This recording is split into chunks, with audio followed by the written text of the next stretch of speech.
আপনার জীবনের কত অ্যাঙ্গেলে গিয়ে হাদিসটা ফিট হবে। আপনার 24 ঘন্টা সময়ের মধ্যে আপনি যে 8 ঘন্টা নষ্ট করতেন, এই একটা হাদিসের উপর আমল করলে আপনার 8 ঘন্টা বেঁচে যাবে। যারা এই যে ভ্রমণের নামে একটু আমোদ প্রমোদের জন্য আপনারা যারা ভিজিট করতে যান বিভিন্ন সৈকতে আর বন জঙ্গলে গিয়ে সেলফি উঠান, আপনার মধ্যে দিনদারিত্বের ত্রুটি আছে। এটা আমি মাহমুদ বলে দিলাম আপনাকে। বড় আলেমদের ফতোয়া লাগবে না এই ক্ষেত্রে। আপনি যত বড় ইমামদেরকে জিজ্ঞেস করেন, ইনশাল্লাহ তার কথার বিপরীত আমার কথা হবে না। নিঃসন্দেহে এটা কোনোদিন ইসলামিক থিওরি হতে পারে না। পদ্মা সেতু আপনার যদি কোনোদিন প্রয়োজন হয় আপনি যায়েন, কিন্তু আপনি ফ্যামিলিকে গাড়ি ভাড়া করে পদ্মা সেতু দেখতে যাইবেন আর আপনি বলতেছেন যে একটু মনোরঞ্জনের প্রয়োজন, আপনি ধর্মই বুঝেননি। এমন একটা নেতা বানিয়ে ফেলেছেন যে স্টেডিয়ামে বসে খেলা দেখবে, তার মানে এই জাতি অধপতনে যাবে, এত কোনো সন্দেহ নেই। এবং রাসূল সাল্লাল্লাহু আলাইহি ওয়াসাল্লাম বলছেন, ওয়াদা মালাইসা ইয়ানিক, যেই কাজে তোমার জান্নাত তুমি পাবে না, নেকি নাই পরকালে, একটা নেকি নাই, এমন কোন কাজে তুমি লিপ্ত হয়েও না। ওয়াদা, ছেড়ে দাও সেই কাজকে সেই কথাকে ছেড়ে দাও। এতটা শুধু বলেছে রাসূল সাল্লাল্লাহু আলাইহি ওয়াসাল্লাম। আপনার জীবনের কত অ্যাঙ্গেলে গিয়ে হাদিসটা ফিট হবে। আপনার 24 ঘন্টা সময়ের মধ্যে আপনি যে 8 ঘন্টা নষ্ট করতেন, এই একটা হাদিসের উপর আমল করলে আপনার 8 ঘন্টা বেঁচে যাবে। আপনি দেখেন আপনি কত ঘন্টা নষ্ট করেন, কোথায় বসে আপনি কত ঘন্টা নষ্ট করেন। আরে আমাদের সালাফরা খাদ্যের ক্ষেত্রে আমরা ঘন্টার পর ঘন্টা লোকে বসে বসে খাই, তারা এত সময় খাদ্যের মধ্যে ব্যবহার করতো না। আর আজকে আমরা চায়ের হোটেলে বসে, আপনাদের নাকি সময় পাস হয় না। সুবহানাল্লাহ, সময় নাকি পাস হয় না। আমাদের একজন শিক্ষক জালালউদ্দিন কাসেমি, সম্ভবত ওনার বক্তব্যে শুনেছিলাম, কোন এক ফিল্ড মাঠের মধ্যে তিনি দেখছেন পোলাপান ক্রিকেট খেলছে। তিনি সকালে যাচ্ছেন, বিকালবেলা কোন একটা সেমিনার শেষ করে এসে দেখে ওই লোকগুলো তখনও ওই মাঠেই খেলাধুলা করতেছে। তিনি গাড়িটা থামিয়ে দিয়ে বলতেছে যে ওরা কি করে, বলতেছে ওরা টাইম পাস করে। তো তিনি বলতেছেন সুবহানাল্লাহ, ওদের কাছে এত টাইম যে ওরা টাইম খরচ করবে কোথায় জায়গা পায় না। আল্লাহ যদি আমাদের টাইমটা একটু বাড়িয়ে দিত।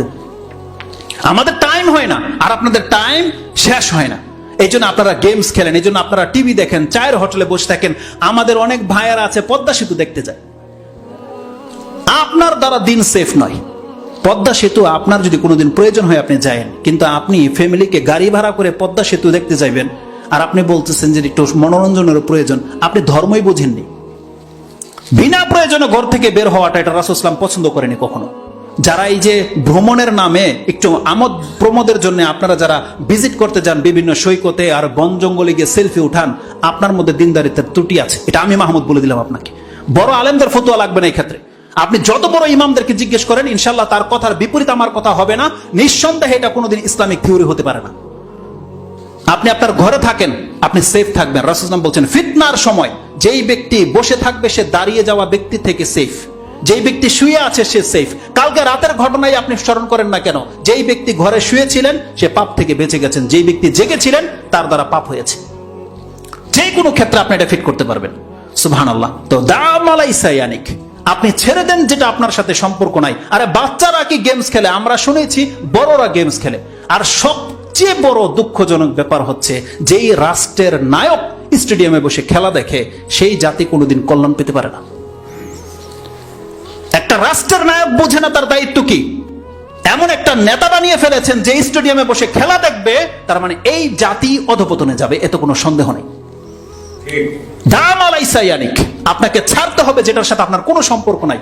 আর ওমর রাদিয়াল্লাহু তাআলা নেতৃত্ব পেয়ে তার অবস্থা খারাপ হয়ে গেছিল, বৃদ্ধ হয়ে গেছিল, তিনি টেনশনে। আর সেই নেতৃত্ব পেয়ে আপনি বসে খেলা দেখবেন। সুবহানাল্লাহ। জিনিস তো একটাই, দায়িত্ব তো ওটাই, ওই একই দায়িত্ব। তার মানে যে রক্ষা করলো সে বেঁচে গেল, সে রক্ষা না করলো সে ডুবে গেল।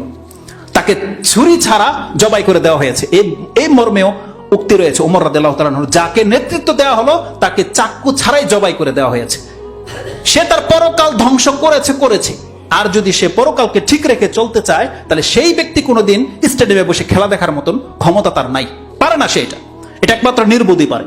তা রাসূলুল্লাহ সাল্লাল্লাহু আলাইহি ওয়াসাল্লাম বলেছেন, দা মালাইসা ইয়ানিক, তুমি সেটা ছাড়ো যেটা তোমার সাথে কোনো সম্পর্ক নাই। তোমার দিনের কোনো উন্নতি হবে না, চরিত্র কোনো উন্নত হবে না। এমন কোনো কাজে যদি তুমি বান্দা লিপ্ত হও, তুমি প্রকৃত অর্থে মুসলিম হইতে পারো নাই। এই কথাগুলো ছিল তাদের কাছে দিনের বুনিয়াদ, মূল।